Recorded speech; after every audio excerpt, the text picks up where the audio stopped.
Hello friends, स्वागत है तमारू मारी गुजराती रसोई टिप्स चैनल में। तो आज આપણે બનાવીશું કાઠિયાવાડી ઢાબા સ્ટાઇલ ભરેલી ડુંગળીનું શાક। તો ચાલો આપણે શરૂ કરીએ। તો એના માટે આપણે અહીંયા નાની નાની ડુંગળીની જરૂર પડશે। તો આપણે અહીંયા નાની ડુંગળી લીધી છે, તમે જોઈ શકો છો। એને આપણે છોલી લઈશું। આજે એના છોડા છે આપણે ઉપરથી કાઢી લઈશું। તો તમે જોઈ શકો છો આપણે ડુંગળીના બધા જ છોડા કાઢી લીધા છે અને આવી રીતે આપણે એને કટ કરી લીધી છે આગળ પાછળથી। હવે આપણે એને વચ્ચેથી કટ કરીશું।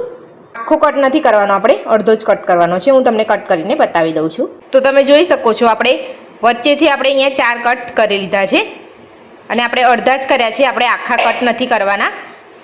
આખી આપણે કટ કરીશું તો ડુંગળી છૂટી પડી જશે, તો આપણે આવી રીતે કટ કરી લેવાની છે। તમે જોઈ શકો છો આવી જ રીતે આપણે બધી ડુંગળીને કટ કરી લઈશું। તમે જોઈ શકો છો આપણે બધી ડુંગળીને કટ કરી લીધી છે। તો હવે આપણે 4 મોટી ચમચી જેટલું તેલ મૂકીશું।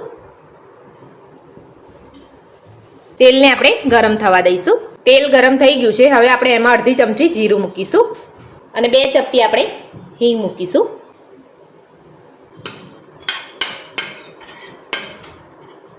જીરું ને હિંગ સરસ તતડી ગયું છે, હવે આપણે અંદર ડુંગળી નાખી દઈશું।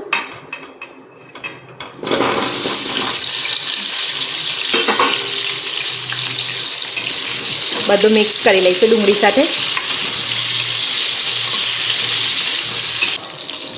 અને આપણે ઢાંકી દઈશું અને આપણે મીડિયમ ટુ સ્લો ગેસ પર થવા દઈશું। આપણે ફૂલ ગેસ નથી કરવાનો। ત્યાં સુધી આપણે કાઠિયાવાડી લસણની ચટણી બનાવી લઈએ। આપણે અહીંયા એક ખાંડણી લીધી છે, એની અંદર આપણે 10 થી 15 લસણની કળી લીધી છે, એ આપણે નાખીશું અને 2 ટુકડા આદુના લીધા છે, એ આપણે નાખીશું અને આપણે 1 ચમચી કાશ્મીરી લાલ મરચું નાખીશું। આ બધું જ આપણે સારી રીતે વાટી લઈશું। તમે ખાયણીની જગ્યાએ તમે મિક્સરનો ઉપયોગ પણ કરી શકો છો, મિક્સરમાં પણ કરી શકો છો। તો લસણને આપણે અહીંયા કચરું વાટી લીધું છે, તો હવે આપણે એમાં 2 ચપટી મીઠું નાખીશું અને હવે બરાબર ફરીથી વાટી લઈશું। તો કાઠિયાવાડી લસણની ચટણી આપણી બનીને તૈયાર છે અને આપણે અહીંયા ખાણીમાંથી કાઢી લીધી છે। હવે આપણે બીજો મસાલો બનાવી લઈશું। તો આપણે અહીંયા નાનું એક મિક્સર જાર લીધું છે, સિંગદાણા શેકીને લીધા છે અને 2 ચમચી આપણે તલ લીધા છે અને આપણે અહીંયા 1 મોટી ચમચી આપણે ગાંઠિયા લીધા છે। ગાંઠિયા તમારી પાસે ના હોય તો તમે બેસનને શેકીને પણ લઈ શકો છો। 1 ચમચી આપણે અહીંયા કોપરાનું છીણ લીધું છે, એ લઈ લઈશું। તો આ બધું જ આપણે હવે મિક્સર જારમાં પીસી લઈશું। તો હવે આપણે ચેક કરી લઈશું। તો તમે જોઈ શકો છો આપણે સરસ બધું દળી લીધું છે। હવે આપણે ડુંગળીને ચેક કરી લઈશું। ડુંગળીને આપણે પલટાવી લઈશું। હવે આપણે એને ફરી ઢાંકી લઈશું। તો મિક્સર જારમાં ક્રશ કરેલું આપણે બધું જ અહીંયા એક વાસણમાં કાઢી લઈશું।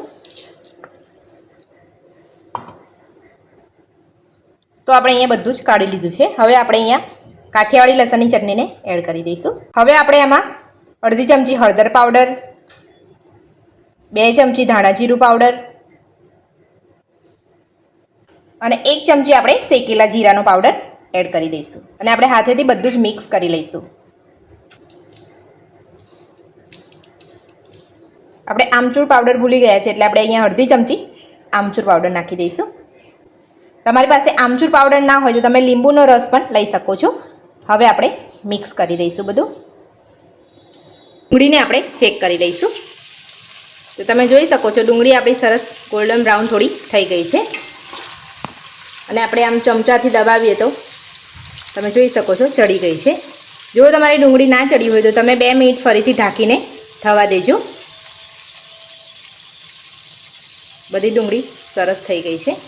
હવે આપણે આમાં સ્વાદ પ્રમાણે મીઠું નાખી દઈશું। આપણે મસાલો બનાવેલો છે એ આપણે અંદર નાખી દઈશું। બધું જ આપણે મિક્સ કરી લઈશું।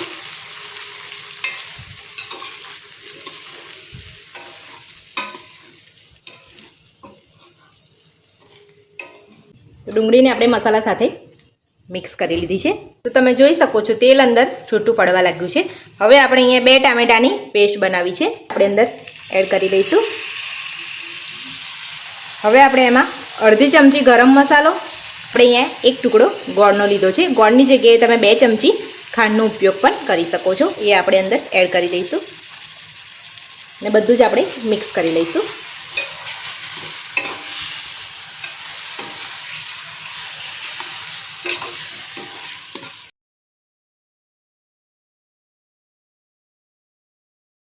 અને ઉપરથી આપણે થોડું બીજું પાણી પણ ઉમેરીશું. હવે આપણે બધું મિક્સ કરી લઈશું. હવે આપણે એને ઢાંકીને 2 થી 3 મિનિટ માટે થવા દઈશું. હવે આપણે ચેક કરી લઈશું.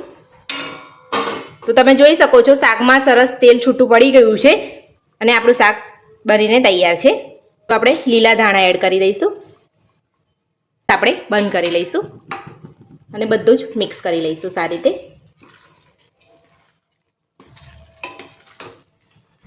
તો હવે આપણે સર્વ કરી લઈશું.